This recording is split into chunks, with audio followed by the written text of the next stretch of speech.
নমস্কাৰ, আজিৰ এইটো ভিডিঅ'ত আমি আলোচনা কৰিম LPUP 4500 শিক্ষক পদৰ কামৰূপ মহানগৰ জিলাৰ কাট অফৰ এক তুলনামূলক বিশ্লেষণ। বহুকেইজন প্ৰাৰ্থীয়ে কামৰূপ মহানগৰৰ এটি বিশ্লেষণ দিবৰ কাৰণে তেওঁলোকে অনুৰোধ কৰি আছিলে আৰু অৱশেষত আমি কামৰূপ মহানগৰৰ কাৰণে এটি বিশ্লেষণ আপোনালোকলৈ লৈ আহিছোঁ। আমি আছামিজ মিডিয়ামৰ LP পাৰ্টৰ প্ৰথমে আলোচনা কৰিম। কামৰূপ মেট্ৰ'ত এইবাৰ আনৰিজাৰ্ভ কেটেগৰীত আছামিজ মিডিয়াম LPত 33 পোষ্ট, OBC MOBCত 17, টি টাইপছত 14, SCৰ ক্ষেত্ৰত 13, ST plains 9, ST H 8, PWD 7, total 101। আমি যদি চাওঁ কামৰূপ মহানগৰ এখন ট্ৰেণ্ডিং জিলা হিচাপে বিবেচিত হৈছে হাই স্কোৰিং প্ৰাৰ্থীখিনিৰ কাৰণে। কিয়নো যদিওবা পোষ্ট কম আছে, বহুতৰে এটা সপোন থাকে, বিশেষতঃ নলবাৰী, বাক্সা বা সেই দিশৰ যিসকল প্ৰাৰ্থী তেওঁলোকৰ বহুতৰে বা উজনি অসম বা মধ্য অসমৰ বহুতেও তেওঁলোকে কামৰূপ মেট্ৰ'ত চাকৰি কৰাটো বিচাৰে। গতিকে কামৰূপ মেট্ৰ' এখন ট্ৰেণ্ডিং জিলা, কেৱল LPUP বুলি নহয়, সকলো চাকৰিৰ ক্ষেত্ৰতে। গতিকে ট্ৰেণ্ডিং হোৱাৰ লগে লগে তাত প্ৰাৰ্থীসমূহৰ ভিৰ হয়। কিন্তু যিহেতু পোষ্টৰ সংখ্যা কম অন্য জিলাৰ তুলনাত, তথাপিতো টোটেল 101, গতিকে 100+ আছে, একেবাৰে কম বুলিও আমি ক'ব নোৱাৰোঁ 4500 LPUPৰ ক্ষেত্ৰত। তথাপিতো কামৰূপ মেট্ৰ' এখন ট্ৰেণ্ডিং জিলা আৰু কিছু কম প্ৰাৰ্থী থকা কম নম্বৰ থকা প্ৰাৰ্থীসমূহে ওচৰতে থকা কামৰূপ গ্ৰাম্যত তেওঁলোকে আবেদন কৰিছে। তাত যথেষ্টখিনি পোষ্ট আছে, 162 আছে। গতিকে হাই স্কোৰিং প্ৰাৰ্থীসমূহে বেছি অগ্ৰাধিকাৰ দিছে কামৰূপ মেট্ৰ'ৰ, যিসকল কামৰূপ মেট্ৰ'ৰ ওচৰৰ বা উজনি মধ্য অসমৰো বহু প্ৰাৰ্থীয়ে দিছে। গতিকে আনৰিজাৰ্ভৰ ক্ষেত্ৰত যি 33টা পোষ্ট আছে, এই ক্ষেত্ৰত ডেফিনেটলি প্ৰভিজনেল মেৰিট লিষ্টবিলাকত কাট অফ হাই যোৱাৰ সম্ভাৱনা আছে। আমি যদি পূৰ্বৰ নিযুক্তিবিলাকো চাওঁ LPUPৰ বা অন্যান্য ধৰণৰ শিক্ষক নিযুক্তিৰ ক্ষেত্ৰত কামৰূপ মেট্ৰ'ৰ কাট অফটো অলপ হাই গৈছে। আৰু তাৰ কাৰণ ইতিমধ্যে আপোনালোকে গম পাইছে, সকলোৱে কামৰূপ মহানগৰৰ দৰে এখন মহানগৰত তেওঁ চাকৰি কৰিব বিচাৰে আৰু ওচৰৰ প্ৰাৰ্থীসকলৰতো তেওঁলোকে বিচাৰেই। গতিকে কামৰূপ মেট্ৰ'ত যি 33 পোষ্ট আছে আনৰিজাৰ্ভ কেটেগৰীত, তাত কাট অফটো এভাৰেজ কাট অফতকৈ হাই যোৱাৰ পূৰ্ণ সম্ভাৱনা আছে।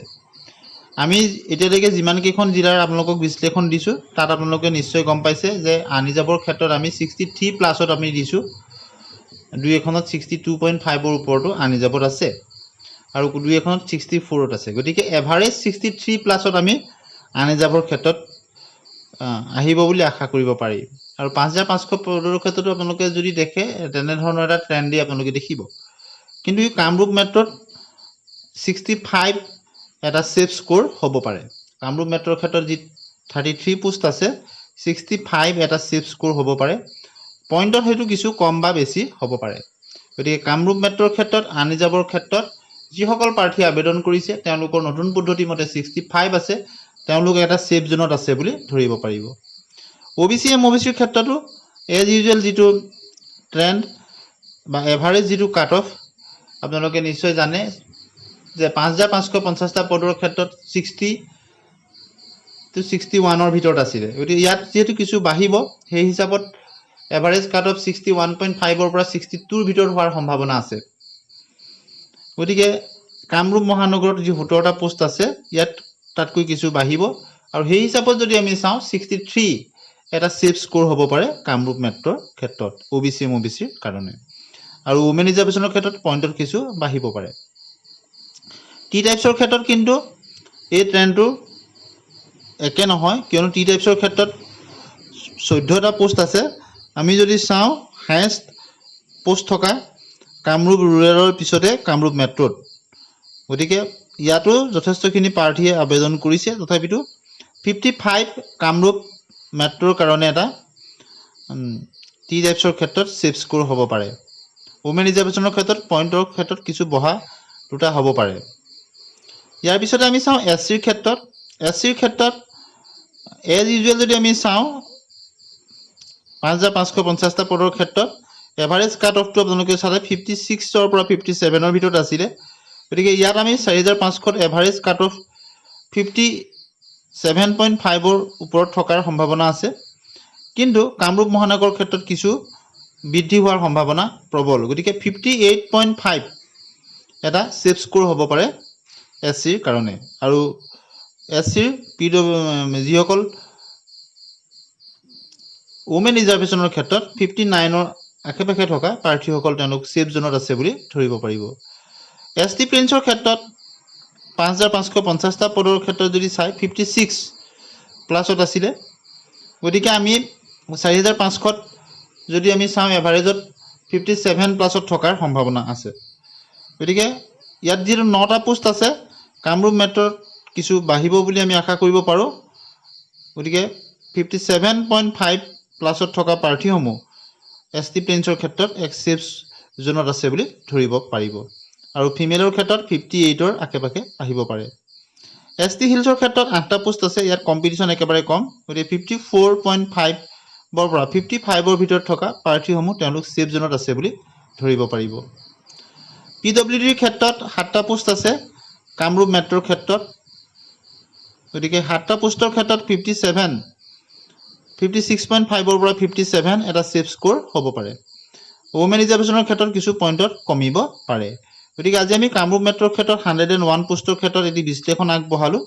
গতিকে আপোনালোকে যদি যোৱাবাৰ চাই তেনেদৰে আপোনালোকে দেখিব তিনিচুকীয়াৰ নিচিনা জিলাটো যথেষ্ট কাট অফ বাঢ়িছিলে আৰু বৰপেটাৰ নিচিনা জিলাটো আন হিচাপত কাট অফ বাঢ়ি গৈছিলে।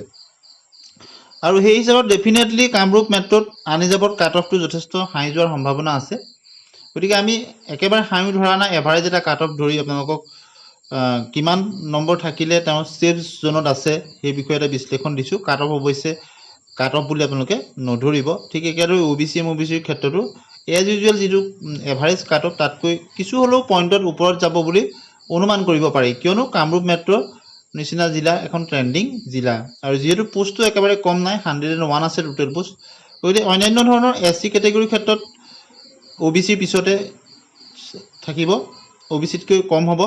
ঠিক একেদৰে ST প্ৰিন্সৰ ক্ষেত্ৰত SCতকৈও কম হ'ব আৰু আটাইতকৈ কম হ'ব টি টাইপছৰ ক্ষেত্ৰত। আপোনালোকে 5,550টা পদত দেখিছে। আৰু তাৰপিছতেই ST হিলছৰ ক্ষেত্ৰতো কাট অফ যথেষ্ট কমিব আৰু PWDৰ ক্ষেত্ৰত প্ৰাৰ্থীৰ ওপৰত নিৰ্ভৰ কৰে।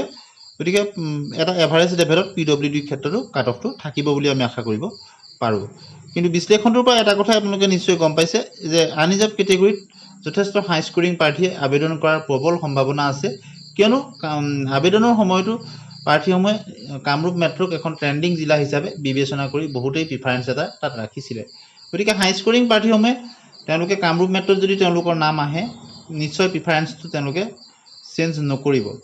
তেনেধৰণৰ সম্ভাৱনা প্ৰতি দৃষ্টি ৰাখি আমি পূৰ্বৰ 2 বছৰৰ নম্বৰ আপোনালোকৰ কমেণ্টসমূহৰ ওপৰত সকলোখিনি দিশ চাই এটি বিশ্লেষণ আপোনালোকলৈ আগবঢ়ালোঁ।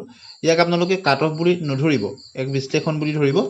আৰু পৰৱৰ্তী সময়ত আমি আপাৰ প্ৰাইমেৰী দিবলৈ চেষ্টা কৰিম। অৱশ্যে আছামিজ মিডিয়ামৰ আৰু 2-এখন জিলা বাকী আছে, সেইকেইখনো আমি দিয়াৰ পিছতে এছিষ্টেণ্ট টিচাৰৰ ক্ষেত্ৰত আগবাঢ়িম। আৰু বেংগলী মিডিয়ামৰ ইতিমধ্যে LP পাৰ্টৰ কাট অফৰ বিশ্লেষণ দিয়া হৈছে। পৰৱৰ্তী সময়ত আমি বেংগলী মিডিয়ামৰ আপাৰ প্ৰাইমেৰী দিম আৰু ছায়েন্স টিচাৰ, হিন্দী টিচাৰো আমি দিবলৈ চেষ্টা কৰিম এটি বিশ্লেষণ।